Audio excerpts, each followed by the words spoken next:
Welcome to episode number 35 of Excel TV, the place where dreams really do come true. How you doing, Sylvia? Excel dreams, that is. I'm doing good. I've calmed down now. You know, it rained today in LA, so that was a huge huge thing here in Los Angeles. So we needed the rain. So thank you, gods of rain.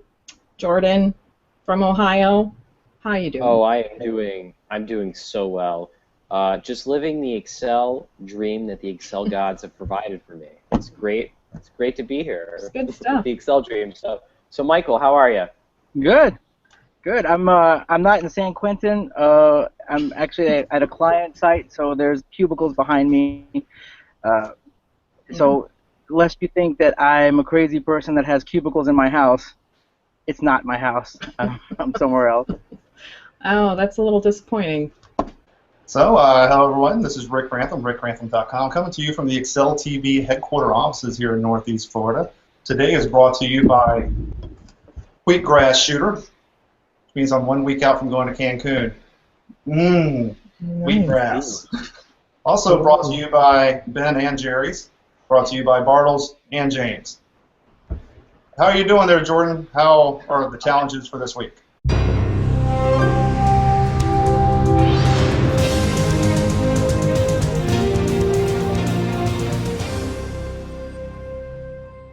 Let's jump over. Let us just jump over here to our screen, referring to what our Excel challenge is. So last week, I asked you, how many people around the world use Excel? And this is very interesting because I had admitted to you that I had asked the question before I found out the answer, and I thought, boy, this will be easy. I'll just use my many contacts, both in the dashboard world, in the Excel underworld, and the Excel black market. Those are real things. If I'd tell you about them, but you don't want to know. I thought I'd use my contacts to find out the answer, and as it turns out, it's not so easy to find out. I really came up with nothing. So what I did is I went through all the answers that came in, and I particularly liked one. So first, let me say who the winner is. So that was Heather R, and she gave this answer, and I thought, you know, this really shows that she thought through it. So she found out how many users there are of Office worldwide. That's 1.2 billion users of Office, and she thought, well, let's say about a third or 2/3 of them use Excel, so that gives us a 780 million Excel users. So I thought that was a really good answer of the answers that came in. So she has been picked to win our Excel challenge.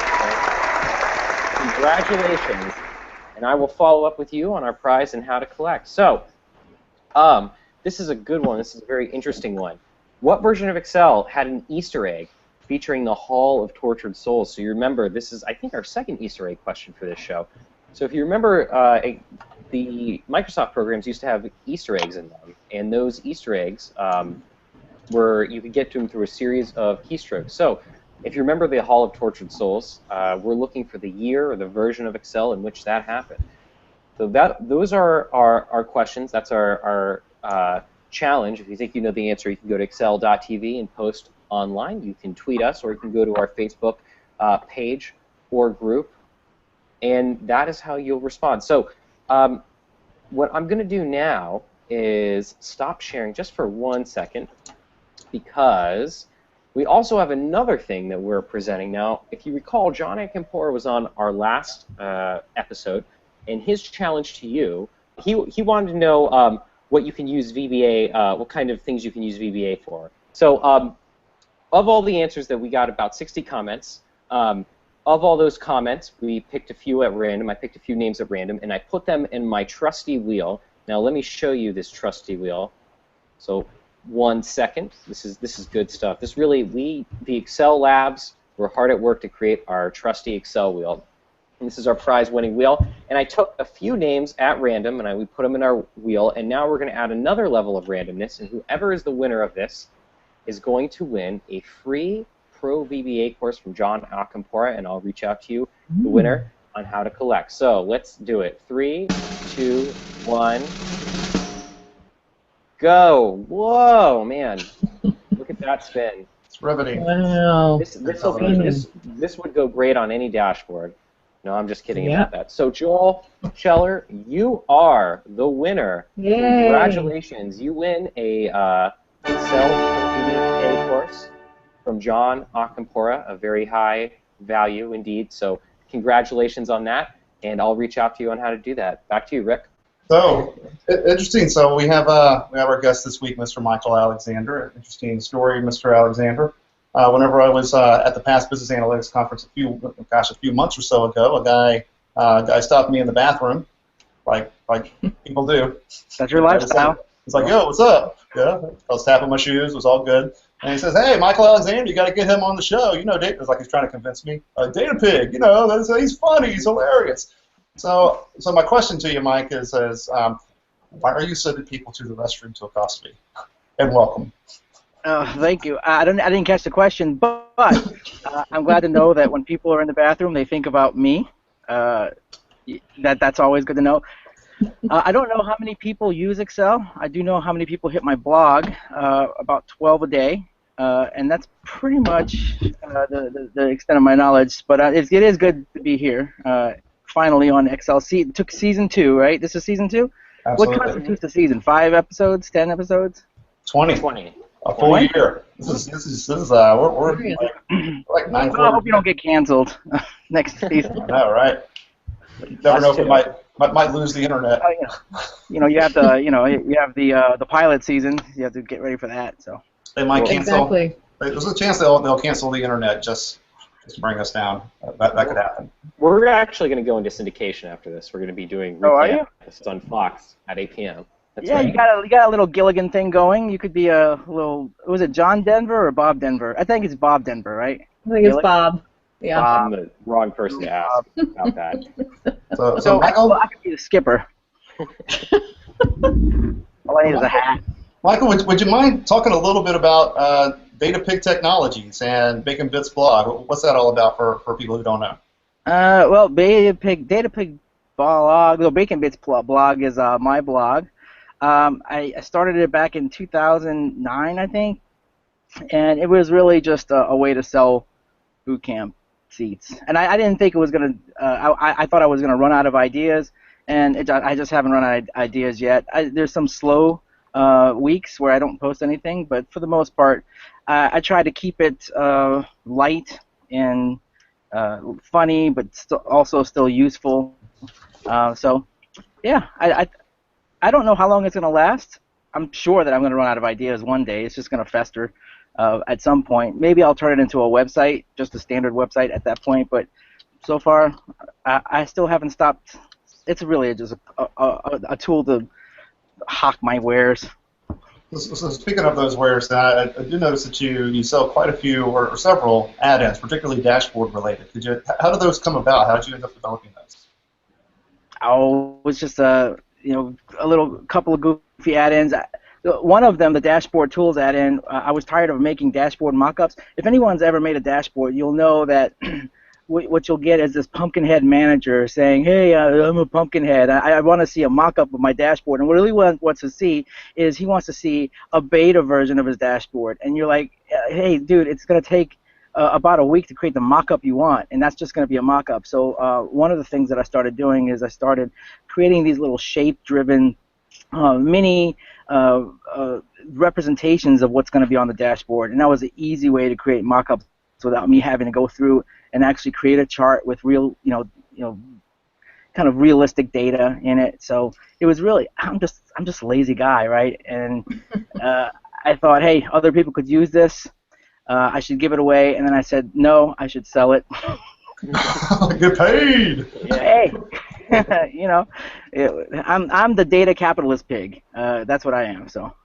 I like that. So for our kosher keeping viewers, so why DataPig and why Bacon Bits? What was the inspiration of that for that name? Well, DataPig is really named after this guy. Ex-McKinsey guy I used to work for back at my safety clean days. His name is Bruce Roberson, and I don't think he'll mind me mentioning. I think he'll never find out that I mentioned, obviously. So, in any case, he used every time I gave him some sort of report or analysis, he would want more and more, and so we used to call him the DataPig. So I just thought that was a pretty funny name, so I just adopted it. Oh, that's a And great it went name. with your love of bacon. Was that that was just a Yes. coincidence? Yes, and I'm mad at the internet. The internet just tarnished my old. Everyone's tired of bacon now because the internet is all baconed out. But Right. bacon Bacon's bits, so yeah. yeah, bacon bits are delicious, and I push out delicious bits of stuff. So Right.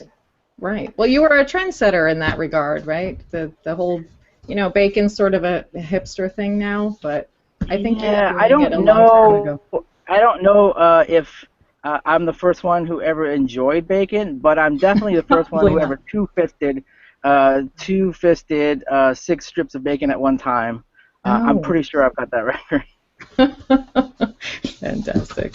So Living on the edge. So I know that you also, that Sylvia worked with you, or at least Yeah. I did see in the book, in the cocktail book, a mention about your drink. Sylvia? Mike, have you had a chance to try the drink? The drink. You realize You you know had what? a drink named after you. Or are you gonna complain that it was too much work?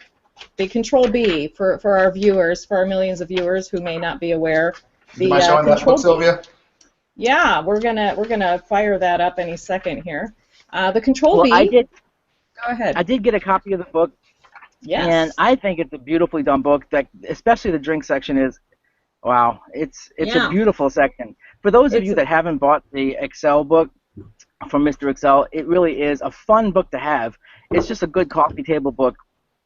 Even though tricks in there are sometimes things that you've already seen, it's just a fun book. Now the Control B is something I just came off on the cuff, but just like everything else I do, I recommend it to others, but I don't do it myself. Right. So I'm too lazy. I'm just a lazy guy. Right. So unless Sylvia and her partner, who actually made the drinks, actually bottles it like that skinny girl lady, I'm not gonna make it. But Yep, I'm yeah. sure it's delicious. Did you try it? It is delicious. Of course. But we I are- tried all 12. Thank you. Now, I let me I ask have you a this. tough job. The Let me night ask you this. before the photo shoot, we had to do a were there taste any- test. Of all Were 12. there any drinks that didn't make it? Someone Well, suggested no, it. It was I a cool mean, idea. Oh, as far as drink, yeah, I have. See, here's the thing. There's another. It could turn into another book because there were probably about 30 or 40 drink names that didn't make the cut. We only had we had a budget for a certain number of pages for this book, but there were many that didn't. We didn't have the time or the resources to put it together for this edition. But that's not to say that there won't be in the future. So were there any that were not made, didn't make the book because they weren't really Because they weren't tasty enough. They weren't G-rated. So like Sex on the Spreadsheet, something like that. Yeah, well, there were a few that we had to nix, or we just modified them so much that they became something else, and then we ended You up have a changing. similar names. one. Dax on the beach. Dax on the Beach on is the Beach. hilarious. Yeah, I thought Yeah, that was so pretty good. that one's a little risque in the Excel Yeah, it was world. a little bit. Well, yeah, we got into a little bit of trouble because one of the it's slightly off topic, but one of the tips in my section was called how to lose your VB virginity, and Bill got a letter from from some guy who was on the list of people to get the pre-release copy, and He didn't like it.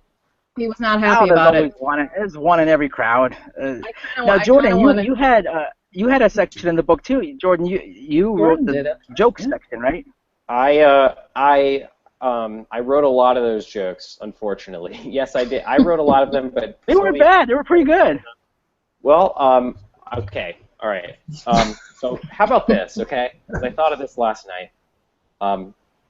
Why did the chart go on an adventure? I don't know. To find its trend line, I don't know. Because it had a legend. That's it. Oh, That's it. see, that's Even funny. funny. I'm working on it. It's going to be Oh man. Hey, listen, guys, this is Excel. It's not, they're not all gems here. good. Right. Welcome to Excel TV, everybody. Welcome to Excel TV. That's right. So, So two things, because I was going to say this, that maybe we will release an Excel TV line of Control B alcohol drinks. That maybe we'll just leave Sylvia's. Well, maybe we'll invest in that. Maybe we'll do an Indiegogo campaign. You know, Indiegogo is the thing these days, That's the right? thing right now. Yeah, So, you can start your own company, call it Skinny Nerd. That's right. Stranger so things I happen. have a real dashboard question. I'm gonna bring it in. Okay. Bring it on home.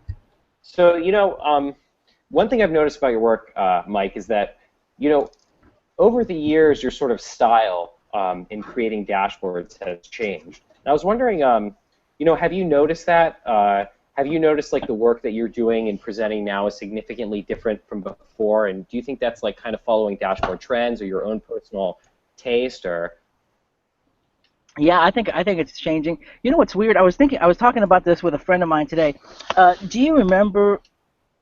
I remember when I started creating these applications, and I was looking for icons for my applications, because you don't want your applications looking cheap, right? So you want to get, you try to proliferate icons from the web. And I distinctly remember, and I actually have a folder that has these icons that are very beveled and shiny. That was the thing, right? Beveled, shiny icons. And I'm telling you, at that time, it looked badass. It looked so slick and smooth. And now that I look back at those applications, they look gaudy. I mean, I don't know what I was thinking. It's almost like I'm looking at a picture of myself in bell bottoms and an afro. It is. I think just times change, and it's amazing how even something like Excel 2007, you look at that, or 2010, it looks so different. And now we're at like the flat icons, and we don't want the bevel, we don't want the shiny. There was a product called Excelsius that everybody I use that a lot. raving over, and it's still good, right? But very shiny stuff, right? There are these themes, these skins, the Aero theme, the whatever else theme it is. But it just changes, and it's amazing. You look back on your work from 5 years ago. I'm sure you have dashboards like that too, right, Jordan? You look back 5 years ago, it looked awesome. You pushed that out. You published it, right? You were like, you gave a thumbs up, right? And at the time, you thought it was amazing. Yeah. Yeah. That's true. Yeah. Some of my old work. I like went into this crazy Stephen Few phase where it was just like no embellishments, no nothing, and now I'm just sort of became angry back a little bit. Yeah. Now I'm a little chill no on that. logo in the top left corner. Damn it. Yeah. Mike, where are you on the Stephen? Do you have like a Stephen Few? Because Jordan's got like. Yeah. I think Jordan might have a Stephen Few poster in his bedroom wall. But what's your who do you look to for your kind of dashboard? So I was very, very much into Stephen Few. But what the other few that I always look at is how few dollars I'm getting by doing things that I think are right, but the client doesn't want. So the only few that I listen to is I don't want few dollars. So if the client wants his logo in the top left corner, money is my buddy. So. By the way, I'm coming off as very money hungry. I mentioned my commercials and my data capitalist pig. Oh, completely. I'm not usually like this, but listen. In all seriousness, I think that a lot of things that Stephen Few espouses, simplicity, just watching how much you put on your dashboard. Those are all good tips. I think there's some curmudgeoniness around some of the things he says. I like the bullet graphs. Those bullet charts. I've tried to use them and explain them to people, but they don't translate very well without you being there and talking through people through it, right? Have you ever tried to push out a dashboard with bullet graphs and somebody says, well, okay, so how am I supposed to read this, right? Every time. Right. Every single time, right? Mm-hmm. Yeah. And They like that because they like the sound. People like the word dashboard or something. It's like they think they want it because it sounds cool, but they really don't know what to do with it. So that's another challenge. And I think that what you'll find when you do this kind of work long enough is you'll find that most people aren't that smart, and they'll think that they know what they want. You really got to guide them. And the worst decision that someone building a dashboard can make is building a dashboard that allows ad hoc views, right? So I'm going to let them, select any view they want, or all they have to do is drag this here, and they can see any view. The reality is, they're not going to know what view. You really have to come up with your own perspective on what they should look for and look at, and show it to them, right? So that means understanding their business, getting more out of the Excel world and more into their business. So it's also understanding what they're trying to achieve and guiding them, because just to shoot out a dashboard, no one's going to use it, right? Most people aren't that smart. Is that horrible to say, right? It's all good. We have nothing but nerds watching this, so it's all good. Well, 75% of people. So anyways, speaking of Excel dashboards, Sylvia, would you mind taking us away with the Excel topic of the week?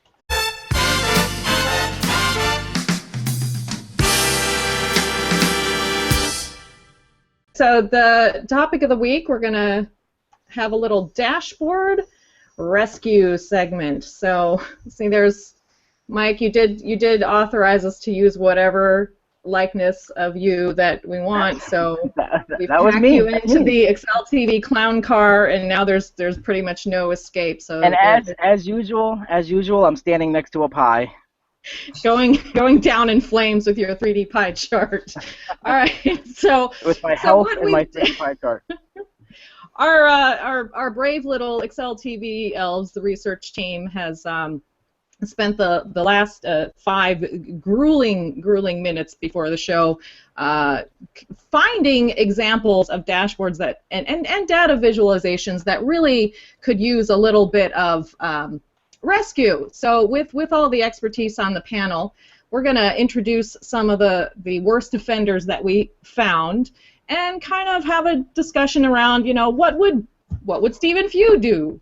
How can we stop these crimes against data viz, right? So here are just a few. As you know, there are many out there in the world, and it was hard to choose. But for example, education, this came from a British newspaper that shall not be named, trying to do some sort of analysis on the percentage of education levels of some population or another. So what do you guys think about this on a scale of 1 to 10? How terrible is this in terms of representing or the message that they're trying to send, which is something about 3% of the population is post-grad, 17% high school, and so on. How terrible is it? It's about a 3. One of the things that really bugs me just kind of right off the bat is they aren't in any sort of sequential order. So you're trying to tell a story that post-grad, is something better than college, better than high school, et cetera, but not in a sequential order that would really draw you to that. You have to go looking for it. And if you have to go looking for it, then it's probably defeating the purpose. Right. So what do you guys think, Jordan, Mike? How bad is it? It's probably a 2 or a 3 out of 10. I mean, there's that obvious problem, is that the numbers really do not match with the bubbles and their bubble charts. Right. And it's unclear. It's just total. It's not entirely clear what they're trying to convey here, or why there was any data visualization being used, since they could have gotten away with just labels. They didn't need bubbles. Yeah. So my problem with this is it looks like an ice cream sandwich is telling me what to do with my life. I don't like ice cream sandwiches yelling at me. You got to go to high school and then college and then post-grad. I think this would have been much better served as a simple bar chart, ordered sequentially, as Rick said. Clip art in dashboards is it's a very tricky thing. It's got to be really done well if it's going to be done at all. And and all those colors, they look like VB colors. So I don't know. I would agree. I think it might have something to do with the fact that people seem to be really into the idea of infographics, and because they just, again, they think it's cool, and then without actually thinking about what kind of message it's sending, they just want to do something that looks infographic-esque. Yeah, that's my infographic. But if you're going to select a book, make something look like. Pick a thing that looks like a book. I mean, I don't know what that is. It looks like a handless person is trying to grab his ice cream sandwich. But that's the thing right now, is the whole handless, flat ice cream sandwich looking thing. Right. I mean, that is in. It's very in Bacon's vogue. out. So the Ice moral cream is sandwiches are in. Yeah, hands are out, man. Hands are just a little 5 minutes ago. Okay. So the moral of the story is no ice cream for this journalist. I think that's what we're trying to say. Is ice cream All is right. bad.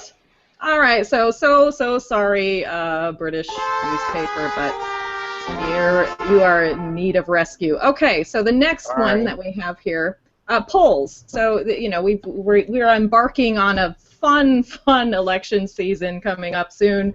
People are all about polls, right? So again, with the infographics, you've got no at 13% in red, and the green, 87% in green. I mean, what do you got? Do you think somebody just was asleep on the job on this one, or how terrible is it? I mean, it's I think it's pretty bad. Yeah, you guys are just useless. Yeah. See, the thing is, I'm pretty lazy. I'm never gonna read the stuff on the left. I'm getting sleepy just reading it. It looks like if someone drew a picture of my grandfather yelling at me after watching Fox News. This is what it would look like. I don't like this. And the 1900 looks very much like a year. I'm pretty much a monkey. I can't. Yeah, it's too many words. Right. I would agree. Yeah. Jordan, what would you do? What would you do to rescue this thing? I mean, does it even need a graphic at all? I would say just erase it. 8713. That's all you need, right? I mean, what's with the donut? What's with the donut? That's what my wife asks me every morning. Ice cream sandwiches and donuts. I'm noticing a trend here, Mike. What's with the donut? And this is an older one, and you can tell it's an older one because you see over here, it says, was the AFL too tough on the Demon? See, it took me a second to figure this out, but those are 1-900 numbers. So, man, they must have been voting. Ugh, man. Oh, those were phone numbers? That really makes me dislike it, yeah. But see, it's clear as you look at this. I thought that was data. I thought it was too. It just dawned on me what that was. But yeah, no, this just shows our weird obsession with donuts. It's like, there's not enough context on the outside, so we got to put a little context on the inside, say what the total is. Or if you want to be particularly cheeky, you can put just a little icon in there. So we're talking about sports, you could just put a football in there. The shocking thing is this kind of stuff gets printed and in newspapers and websites and. I'll jump in with some thoughts on that as well. One of the things that kind of concerned me right off the bat is there's two questions that are on the page. Right. And so there's the top question that says, do women's sports, let me make sure everybody can see it. Do women's sports deserve as much sponsorship? So I thought that was the question. Mm-hmm. And you don't realize until you go a little, because, assuming you're trying to get down to the 1-900 number to call a friend, then you see there's another question. So even past the red and the green and everything else, it's... Right, we don't even know which question the graphic pertains to. Right. Based on this. Right. And that's the thing, right? With dashboards, it should be, or data viz, it should be instantly obvious. That's why we use these visual elements, right? And donuts. And so, another just so everyone knows, I was joking when I said put an icon in there. I don't think I wouldn't even use the donut chart. In my book, I actually had a donut chart that was talking about donuts, and that was actually from a it was from a newspaper, but we didn't really get the release to publish it, so we had to actually change it to a graphic of a donut. But really, I don't. That part's not so interesting, except to say that we did pull from people using donut charts to represent actual donuts. And that some were sprinkles on one side, and then there was one with a cake donut as another wedge of it. People just get a little crazy with this stuff. They forget that they want to make it. They forget that the data is the message, and they think that the art is the message, or the fun stuff's the message. And I suppose that probably is more fun than getting to work. If you can call it art, I suppose. Yes, but I think you're right. Mm-hmm. Are we ready to move on? Do we give this a score? 3? I give it a 0. Okay. Give it a 0. All right.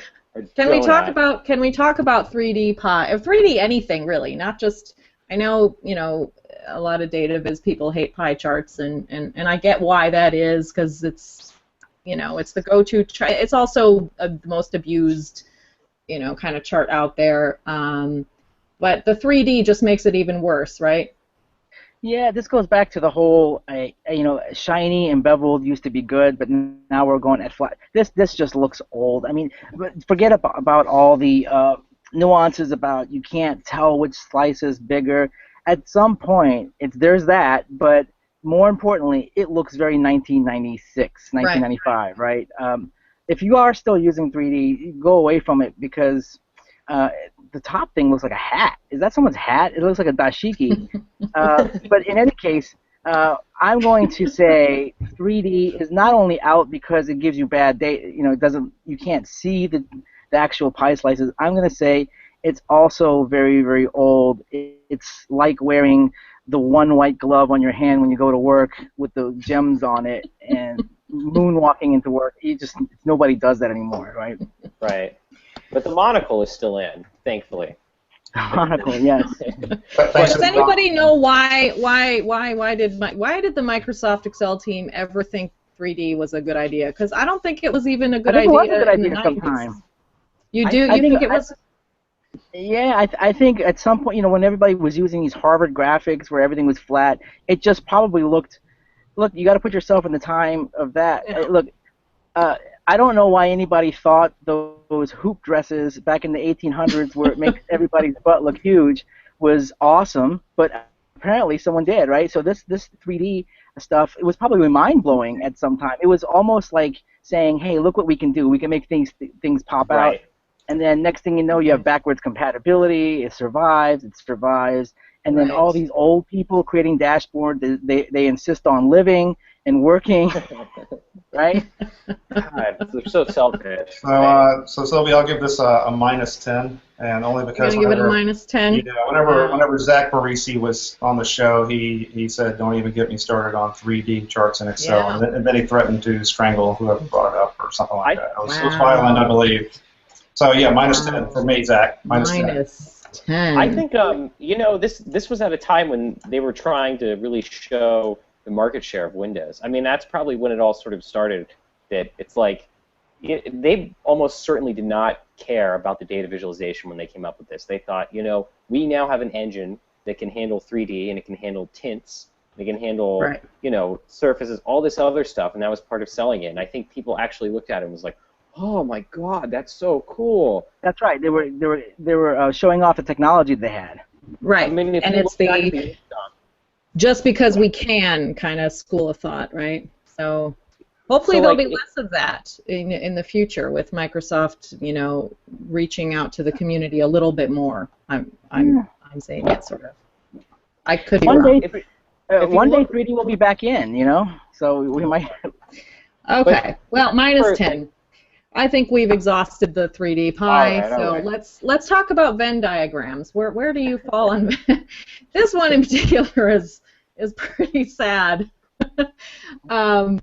Reuters. This is the Thomson Reuters Venn diagram. I don't know if people realize why this is so funny. This is hilarious.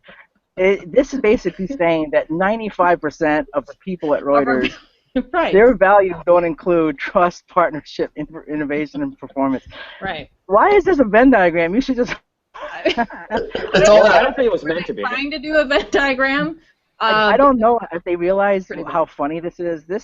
Our values should be deep into that other big circle, right? Exactly. Why is that even a Venn diagram? Exactly. So the point is, if this one makes you laugh immediately, you are a true nerd. But yes, I agree with you, Mike. It's pretty bad. So if you don't know what a Venn diagram is, don't use one. Yeah, I don't think a Venn diagram is necessarily bad to use in a dashboard, but it has to really, the context has to fit into it, right? Right. And mainly Venn diagrams are good for presentations and PowerPoints and things like that. So I don't necessarily know that this was a dashboard per se. I think that it was a piece of advertising or some sort of a marketing swag, and someone just missed the boat on this one. That's hilarious. Definitely. It is a good one. All right, so we love that one. All right, let's talk about color schemes. This one is really bad. I even had to add the legend up top here because you can't really, I'm sure you can't read these tiny little call outs here. But this was a, not even sure who did this, but basically what you have here on the horizontal axis, you have the years 1990 through 2010. and then you've got percentages going up and down the y-axis, proportion of total U.S. internet traffic, and then you've got your, email, web, peer-to-peer, and so on.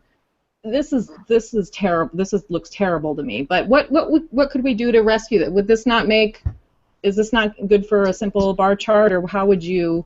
Proportion. I think proportion fill charts like that are just horrible. You might as well just put it into a pie chart. I'd probably even like that better, and I wouldn't like the pie chart. To me, it just blows on all levels. Yeah. The area chart, and it's 3D, and the colors are terrible. So I can't find anything really good to say about this one. Except for it does look like Jordan Goldmeyer's Excel maze that he created. Or it looks like one of those colored sand things, that like at hippie weddings, when you you have the purple sand, and then your partner comes along and adds the orange sand, and you kind of like. What's the point of the shadows? There's no reason for those shadows, and the axis doesn't really seem to start at 0. I can't really tell if it's starting at 0 or if there's negative proportions there. And yeah, nobody can tell. It's weird. I think you got to go line chart with this. I mean, I think you got to just turn it all into line charts, and you can even put it on the same one and see what the comparison is. Yeah, I agree. Was this Is this a painting? What is this? Is this actually a chart? We found this. It's an ant farm. It's very South Parky. It looks like construction paper on top of each other. I like the whole what they were going for. I think that this would be better off as a painting. This looks like something you would see on your bank's wall when you're trying to get a loan because you lost your job creating dashboards. And it's like something you could buy at the the art gallery at the shopping mall. The guy with the afro. Who's that guy? Or at the Stuckies on I-95 after you buy your pecan roll. All right. And your Johnny Cash pillow. So do we even give this do we give it a 1 for for originality or for effort? It's a 8 for corporate art. It's a 1 for a dashboard. I could see that hanging on the cubicle behind you there, Mike. Oh, yeah. All right. I think we might have one more in here. So. This is my favorite one. Oh, yes. I love this one. The space race. Okay, so there's a whole lot of information here that they are attempting to convey. Now, I have relatives that work at NASA, and this truly looks like something they would probably put together. But there's just, I mean, it's. What would you do? I don't know that you could even convey this much information in one. Isn't this a classic example of way too much information on a single page? Well, first off, it looks to me like events. Yeah, it looks to me like the Donkey Kong maze. I expect Donkey Kong to be at the top throwing barrels down, trying to crush people. I think what I think the first thing you could do is, and if you look down at the bottom, everything's on the side. I think you remove all this because. What's hilarious about some of these is that they don't even, there's no reason for them to be on here as far as the space race is concerned. So there's Civil Rights Act was packed, Malcolm X assassinated, the first Super Bowl, and I know that there's another one. I can't really find it right here, but it was like women begin wearing pants at work. That's a real one under there if you can find it. I can't even find it. That's the thing, you can't even find it. It's unclear. Yeah. Why these JFK proposes a commitment to the land. I don't know what half of it has to. So anyway, what would you do? What if you want? Would you just do a simple line? Well, I would. You could turn this into an infographic, and it'd be much more appealing. Just make it very, very long. Just a JPEG. It feels like it was made at a time where they were trying to shove everything into this one sheet of paper. It looks to me like the map of the subway system in Washington D.C. and you got the red line and the blue line, and they're racing towards Anacostia. Right. I think you send this to space. I think it goes back from. And it just. Yeah. So this would be today in today's world. I don't know when this was made. I'm assuming 1957. Uh, Quite listen, possibly. The chart only goes to 1975. See at the top here. It's Yeah, 57 through 75, so who knows? yeah, Oh, and well, I guess red and blue for Russia and U.S. Okay. I'm a professional. I think what I would do is just turn it into a infographic, make Yeah. it very visual appealing, and then put it on one of those candy sites. Okay. All right. Well, those were some of the worst offenders. So thank you for your feedback there. So thanks for that, Sylvia. Appreciate that. So now we'll head on over to Jordan for the Excel tips of the week.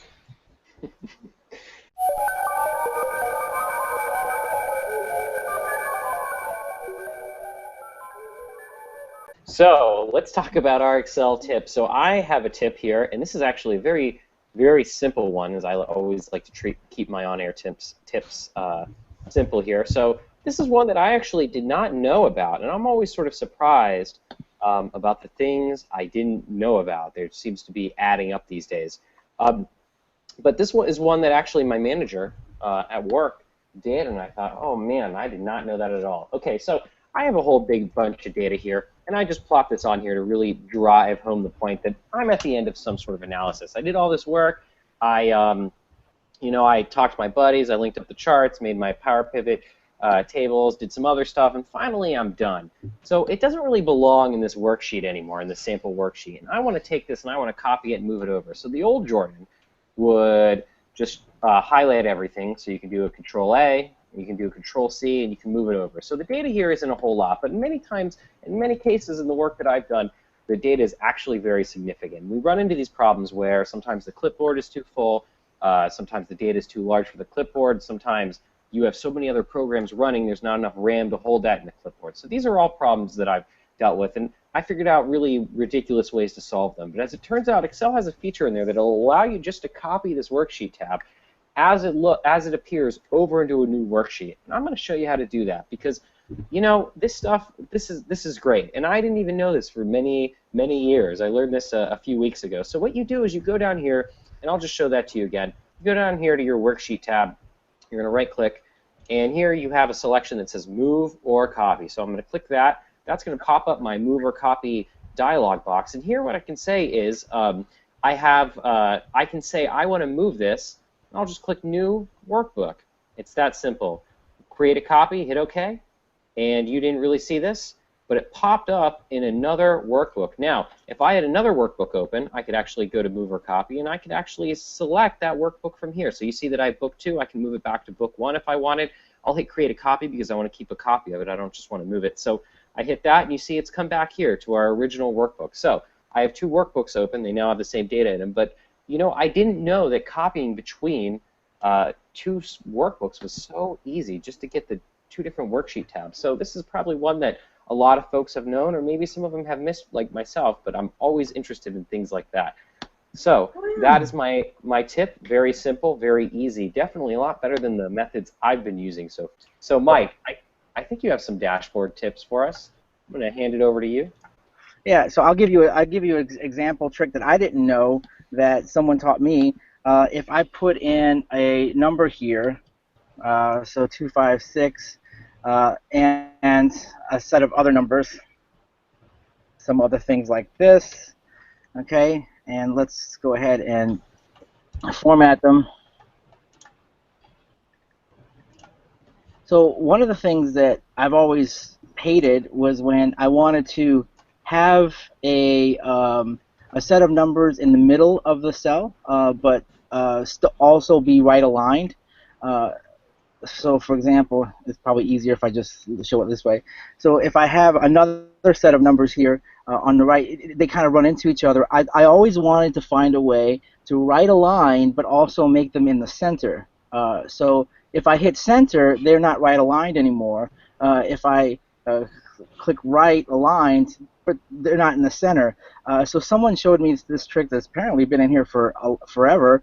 You can actually go to Format Cells after selecting those and go to Alignment, Horizontal Alignment. There's something here called Right Indent. I did not know that you could just change that indent to 2 and it would just go that way. So it's still right aligned, but it's just indented to 2. Now, it'd be interesting. Did you guys know about this?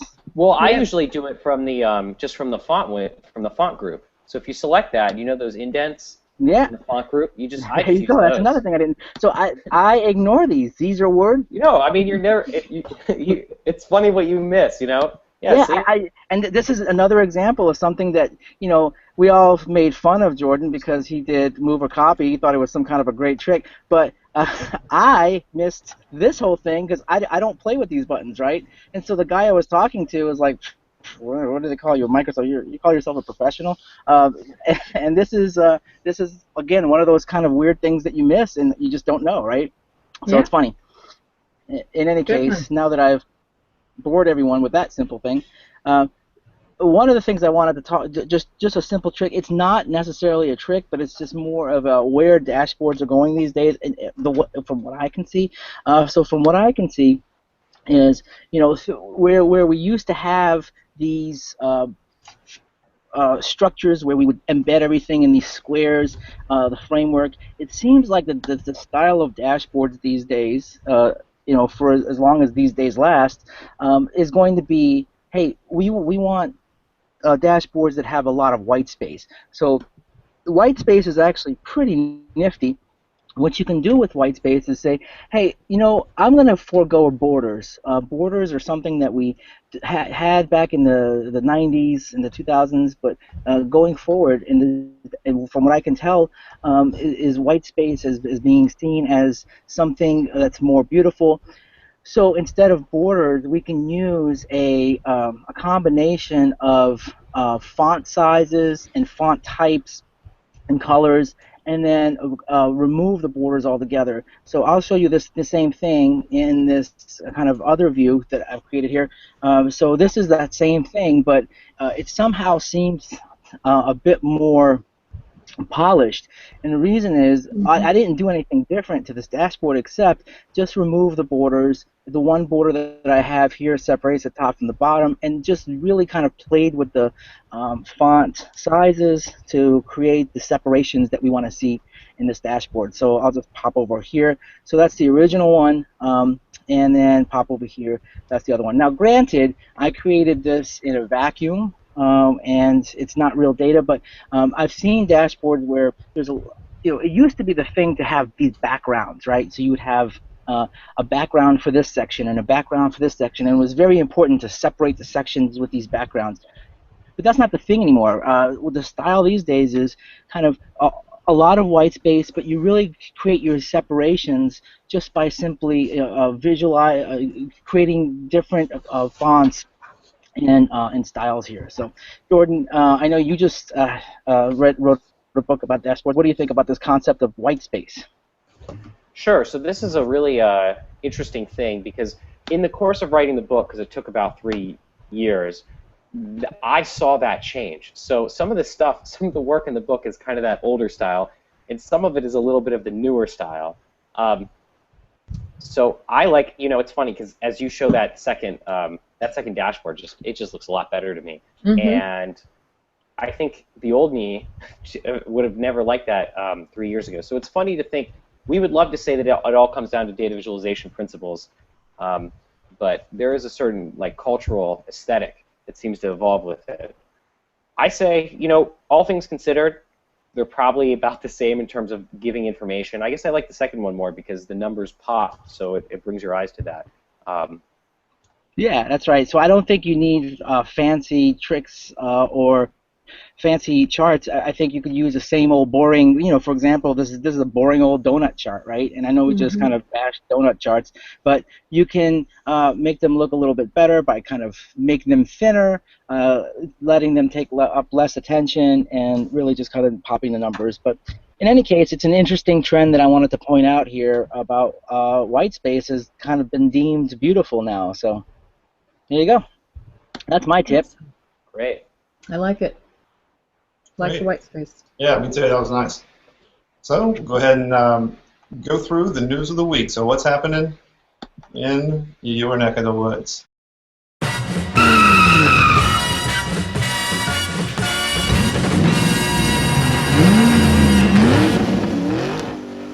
Okay. So first off, I want to bring your attention to Amy Doublecar. Amy Doublecar. So Amy does quite a few Udemy courses on Excel. And so here's an example of his courses, and here's Amy here. So the thing about Amy, and I've gotten to chat with him a bit through Facebook, this guy's 17 years old, right? Oh, So wow. he's 17 years old. So it's like him and Mike Gervin's kid, right? I mean, that's like it. They're like savants in the Excel community. So he just launched his website. Bring that to your attention. ExploringExcel.com. So you come over to ExploringExcel.com. You can check out his videos, everything else. And whenever you're looking through this, realize, although the website is new and it's still being built out, this is a 17-year-old guy who's just out there making it happen. So hats off to you, Amy, and for all of the Excel TV viewers out there, go out and check it out.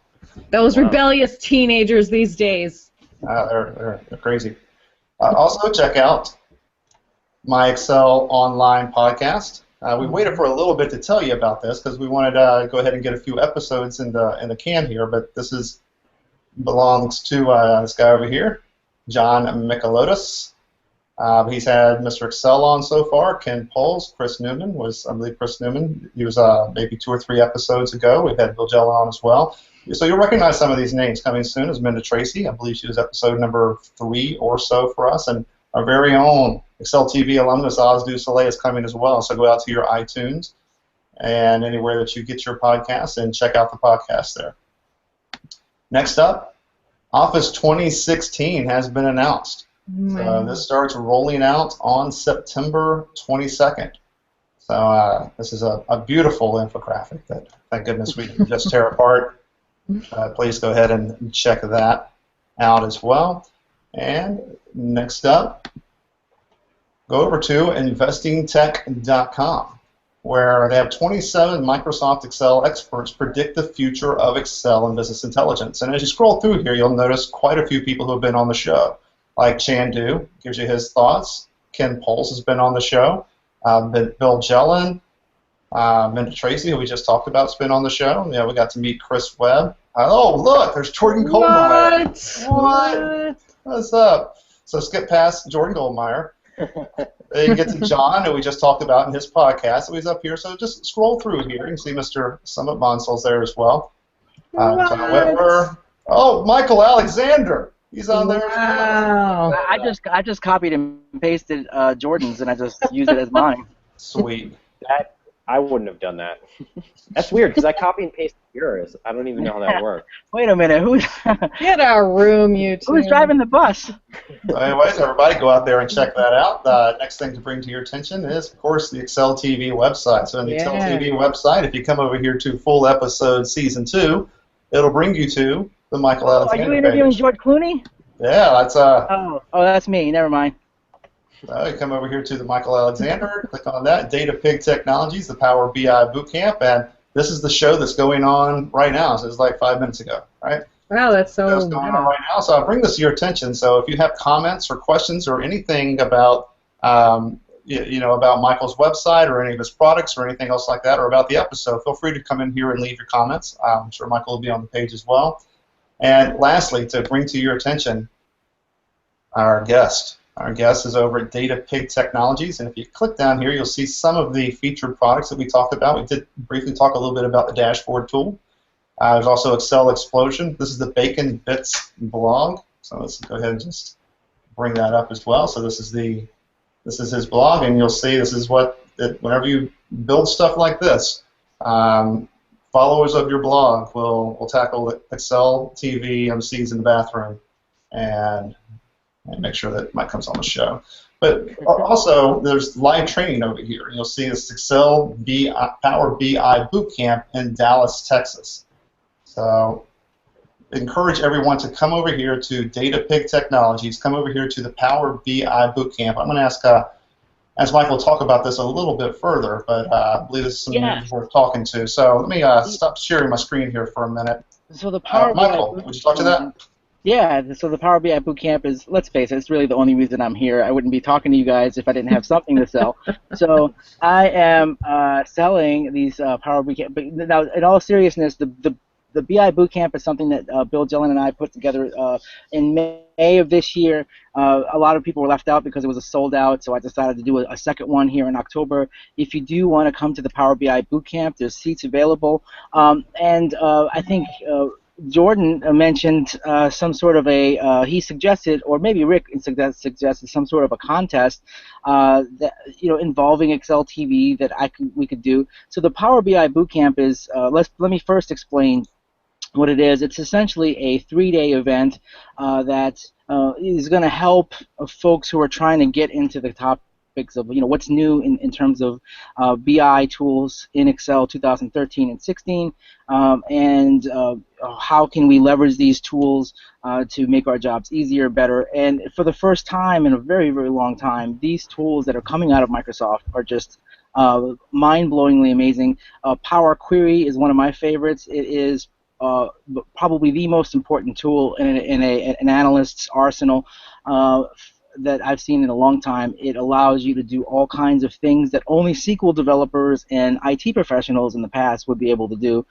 So these are things that are important. In the future, if you're an Excel nerd watching this, right, and you are in a job where you use Excel, I'm telling you this right now, in the future, your resume, it's not going to be enough to have just pivot tables and VLOOKUPs on there. You're going to have to know how to use some of these new tools, and so this boot camp will help. Now, in terms of the contest here, I'm going to say that if anyone wants to get entered into a drawing for a free seat at the boot camp, that's right, a free seat. So that means no registration fee. You just fly here to Dallas, and I'll let you sit in on the boot camp for 3 days. If you can get the time off and get a flight, you're in, right? So free registration, right? Now, the only stipulation is in the comments of this episode's entry on exceltv.com, you have to put in the magic word, and the magic word is ice cream sandwich. So ice cream sandwich inside the comments of this particular episode. And hey, listen, if you're just scrolling the episode and you don't know why the hell we're calling it ice cream sandwich, then you need to watch the entire episode. But if you do that, I will take everyone who writes ice cream sandwich, put them in a drawing, and I'll announce the winner on my website in, I don't know, let's say a week, right? So you have a week to do it.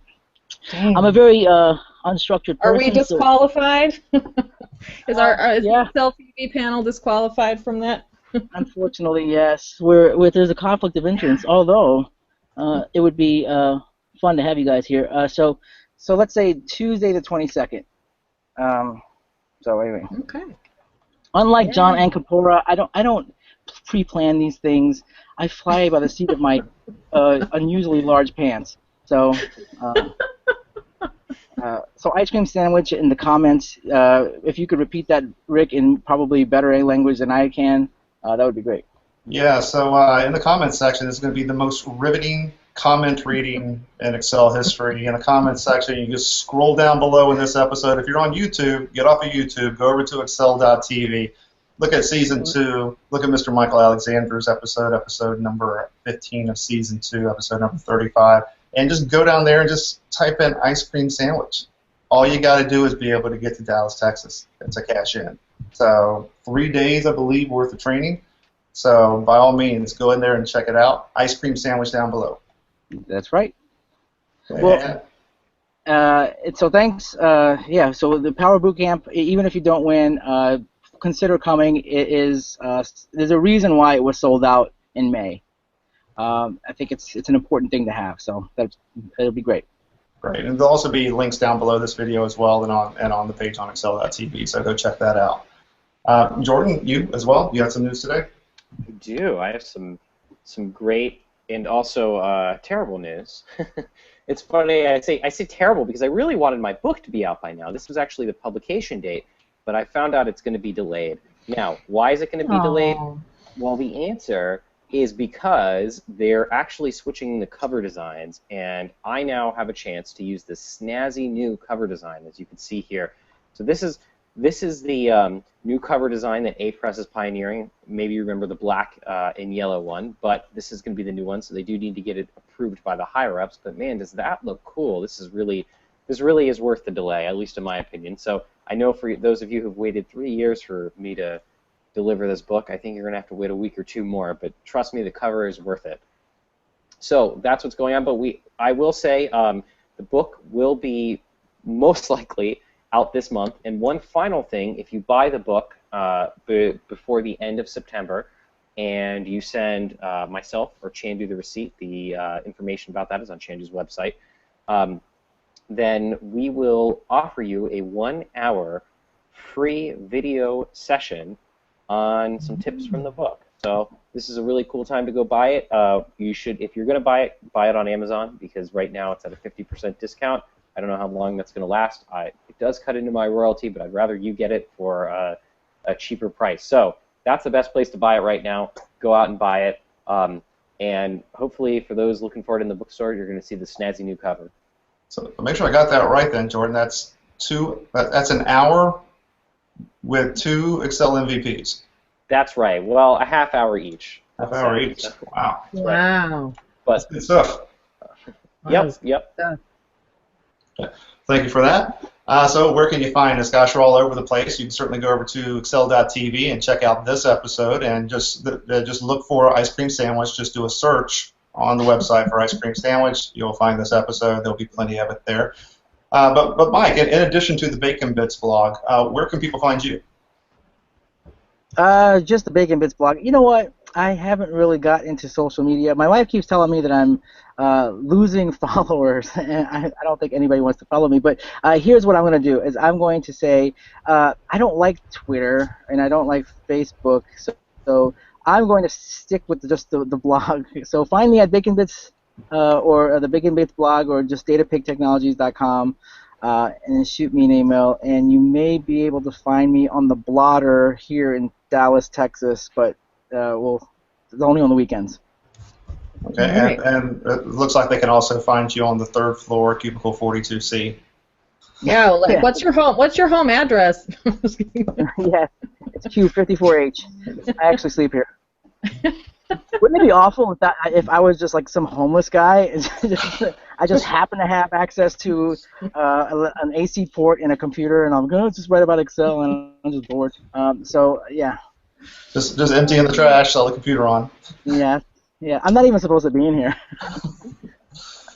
So Michael, thank you so much for being on the show. Appreciate that. Certainly you've been around for a while, and your blog is always the most entertaining read. So I'd encourage everybody to go over there to DataPig Technologies and check out the Bacon Bits blog. So thank you so much for being here. We appreciate it. We can't wait until you release a new product, so you'll come on the show again. Thanks, guys. Anytime. Thanks.